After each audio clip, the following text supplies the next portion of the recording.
Je dis que c'est de manière naturelle que nous avons quand même décidé de participer à fond à cette grande cérémonie de Boucoute, pour dire que lorsque tout est parti pour le Diola, ou lorsque tout est partagé avec les autres, la seule chose qui reste au Diola, c'est le Boucoute. Ça, pour rien au monde, on ne le partagera avec aucune autre ethnie.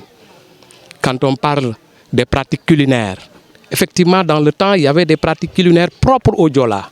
Et aujourd'hui, ces pratiques sont partagées avec les autres ethnies. J'en veux pour exemple le Etodjey. La seule chose qui reste une propriété qu'on ne peut pas partager, c'est le Boucoute. Et c'est pourquoi, quand ça arrive, et ça arrive tous les 30 ans, pour nous, c'est 40 ans maintenant aujourd'hui, parce que la dernière édition, c'était en 82.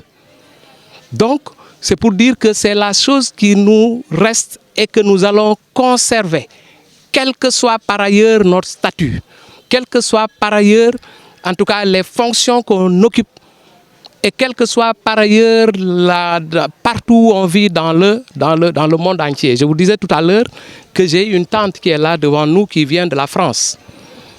Et il y en a tant d'autres, effectivement, qui viennent de la diaspora, parce que c'est le Boucoute. Et le Boucoute, il n'y a rien d'autre qui peut l'égaler en termes d'aspect positif. Ben, aujourd'hui, on a mis l'administration de l'autre côté. Et aujourd'hui, comme je l'avais dit une fois, que dans la société Diola, alors il n'y a pas cette hiérarchisation.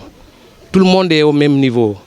Aujourd'hui, tous ceux qui sont les adultes et qui ont accompagné les enfants dans le bois sacré, alors sont au même niveau. Sauf que peut-être, il y a ce qu'on appelle les dignitaires du bois sacré. C'est eux qui organisent et c'est eux qui prennent certaines décisions relatives au fonctionnement du bois sacré. C'est eux qui sont chargés de rappeler, en tout cas, les principes, de rappeler les interdits du bois sacré, mais également de rappeler tout ce qui est instruction.